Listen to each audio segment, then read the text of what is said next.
What's going on, Port fans? Welcome back to another video on the channel. And today we're going to be talking about Port Adelaide versus Melbourne at the Adelaide Oval. Round 10 review. Port Adelaide getting the job done by 4 points in a wet, contested, brilliant game of football. And I tell you what, I've woken up the next day absolutely ecstatic with how we've played and the performance we've put in to get the job done. It's just the team that keeps on giving at the moment, Port Adelaide, and they've done a fantastic job once again. So let's get into it and review round 10. Wow. Wow. That's all I can say. Port Adelaide, I don't know what it is, but at the moment we have just turned into a team that just knows how to win games of footy. Sydney, the Dogs, I'm talking St Kilda, and now Melbourne. It's just a phenomenal. We have an attitude of us about us at the moment that is just exhilarating. Like, it's just never say die, never give up, and we just continually build and build and build. And even at backs against the wall, we're not kicking straight. We're missing good opportunities. The D's have kicked 5 in a row, and they're a champion team. They're coming back at us. The momentum was against us late in the third quarter. And then it was the Brodie Grundy shush to the crowd. And then Zach Butters kicked a late one just to keep us in it. 11 points going into the last quarter. And my God, did we witness a hell of a last quarter by Port Adelaide. It was 4 goals, 6 in the end to get us over the line. 4 goals, 6 to 1 goal, 3. It was just so impressive the way we were able to, manipulate the contest back in our favour. The likes of Rosie, Horne-Francis. I thought Houston was very good. Zach Butters may be in the top 5 best players of the AFL at the moment. And it's just based on form. 41 touches, 2 goals, 148 fantasy points. I think he was running about 80% efficiency in the wet. The bloke has smarts. The bloke has a presence about him. He's a little prick inside the contest. And he's dangerous around goal. The 2 goals he kicked as well were from 50 metres out, pretty much the same angle.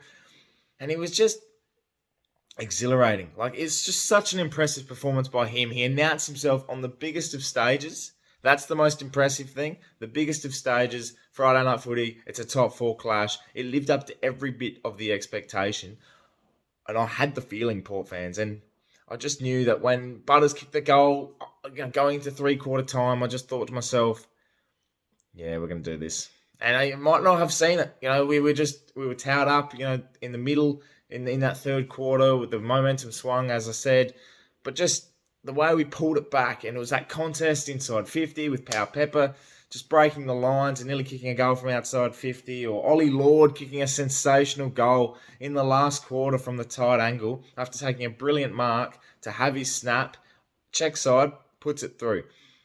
That was a beautiful piece of play, because when you have a bloke like Ollie Lord, who's still learning his game, he's been pretty dominated, I should say, by Stephen May, but he was just able to get the front position. He's able to set up himself. He put it in a wonderful spot, and in immense pressure, he slots a check side goal to put us in front.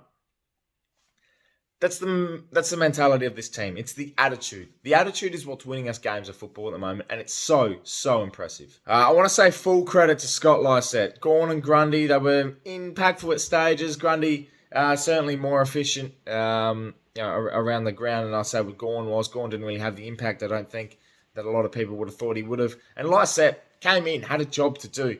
And he did it well. Like, he wasn't completely dominated in the ruck. Yeah, the tap work and everything like that may have not gone in his favour, and it wasn't his best game of football, but he just kept fighting. He just kept grueling, grinding away in the ruck contest. And he caused Gawn and Grundy to have moments of lapses, which our midfielders pounced on. Like, there was centre clearances that were having. Rosie Butters and Jason Horne-Francis just were able to manipulate the opposition, and Petrarca and Oliver had their moments as well. But other than that, they didn't have a lot that suggested that we weren't in too bad of a position. And once we flicked the switch in the last quarter, God forbid, away we went. The first half was very enjoyable. I will say, seeing the goals come through, obviously last year when we played Melbourne, it was not pretty. We didn't kick a goal to the third quarter, and we kicked 3 in the first quarter, and we just kept building. Like, it was just one of those things where, Pau Pepper kicked a wonderful goal.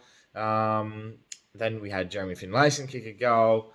Jason Horne-Francis on the siren to give us momentum into the second quarter. Then you come through and you see who kicked goals. Houston kicked a goal in the second quarter, and it was just, it was one of those things where you just thought to yourself, no matter what position Port Adelaide will be in at any stage of this game, they're going to win it.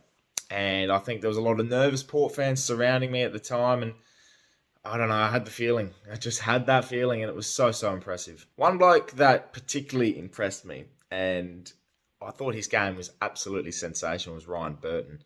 Up forward, he was very present.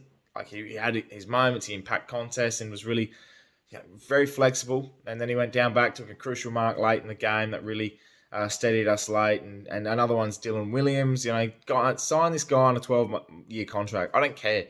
The way he's playing at the moment, he hasn't lost a game while playing for Port. Francis Evans as well, I think, is 11-0 in his career. And Ken Hinkley's 7-0 since being on the bench. Little quirky stats. But yeah, back to Francis Evans. I think his game was very, very tidy around the contest. Didn't have much impact on the scoreboard as such, but just the pressure of our small forwards and around the contest was just immaculate. Like Pau Pepper, McEntee, Evans, Darcy Byrne-Jones had like 12 tackles. Willem Drew had 11 tackles. Like it was just constant pressure. And no matter what, that's what kept us in and around the game. And then, in fact, it just catapulted into something a lot more. And that's why we won. That's why we won the game. We were able to hold our ground. Composure. This team has learnt composure. Dylan Williams at half-back is just a beautiful kick. No matter what pressure he's under, he's hitting a target. It's just these small little composure moments that just make the game so much different for us. And that's what the change has been. That's what gets us these wins, these close wins. And I think we're 4-0 when it comes to wins under 14 points this year. Just absolutely impressive. And I'm very, very happy. That's just one of the great wins that I've been a part of, to witness and be there. And we're top 2, and it's sensational. We did lose Trav Boak as a sub. Jackson Mead came on and had his bits and pieces here and there. And the same with Mackenzie was off in the last quarter. So we lost a little bit in terms of the bench as well, which didn't really go noticed. Which was the same. I think Boak was sub-precautionary for his ribs, and he got copped a hit, which was dirty. Jack Viney. Dirty. But yeah, I think he should be okay. Trent McKenzie, I'm not sure exactly what happened. I would assume it's an ankle-type injury or something like that. He's had a lot of those recently. So we'll wait and see when the injury report comes out. But other than that, I'm just absolutely ecstatic. Like, I'm so happy with the way we have put this game, put our season into a position where you just know how to win. And we're 8-2. We're sitting second at the moment. That is so impressive. Just such a great turnaround. And I love the enjoyment of it. The enjoyment of it all. Just soaking it all in. It's like we all are going at 1 week at a time at the moment. And Ken Hinkley after the siren. That dancing Ken.